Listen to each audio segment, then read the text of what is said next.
puntahan natin ang The Hague. Dahil sa The Hague po, maraming interviews doon. Pero isa sa mga natalakay po ni Vice President Sara Duterte ay ang tungkol po sa mga naging liku-liko sa storya ni or yung kinahinatnan po ni General Torres. So pakinggan muna natin ang sinabi po ng Vice Presidente. Sometimes nandoon ka sa taas and then 85 days later nandun ka sa baba. Ma'am, do you think karma yung nangyari kay Torres since siya yung dahilan kung bakit napunta dito si RD at saka si Pastor Kibuloy nakulong din? Sa tingin nyo, part ng karma sa kanya yun? Hindi ko kasi masabi kung karma ba yun o hindi kasi Diyos lang naman kasi talaga ang makakapagsabi kung ano yung karapat-dapat para sa isang tao.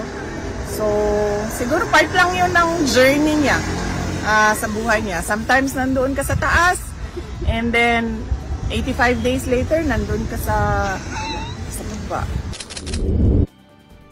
Bilang na bilang, 85 days.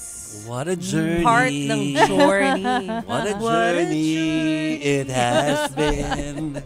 Talaga kumanta kami, no? Pero, what a journey talaga. Kasi naging 4-star general. Ayan nga, 4-star general. Tapos kahit nawala na sa kanya, pulis pa rin naman daw siya. In fairness, Kahit ang dami hindi niyang na siya nagawa hepe. within less than 3 months. Nakatatak sa history. Oo. Yun lang namin gusto sabihin. Pero before that, syempre, alam na namang hindi natin pagsalitain si General Torres. Ay, yan ang gusto natin hayaan natin siya ang magsabi kung bakit wag daw siyang kakaawaan. Cinematic, ha? Ay. Pakinggan natin. Salamat din sa mga naawa sa akin. Ngunit hinihiling ko sa inyo, huwag niyo akong kaawaan.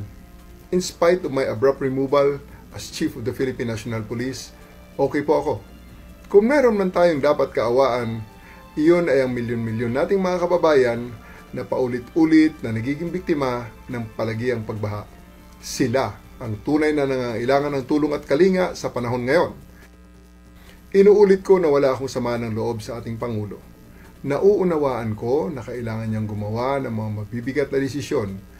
At ang pagkaalis ko bilang Chief of the Philippine National Police ay isa lamang sa mga ito.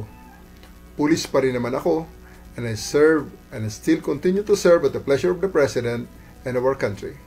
Mabuhay po tayong lahat. Mabuhay ang bagong Pilipinas. Ayun. Marami naman nagsasabi hindi sila naaawa kasi believe sila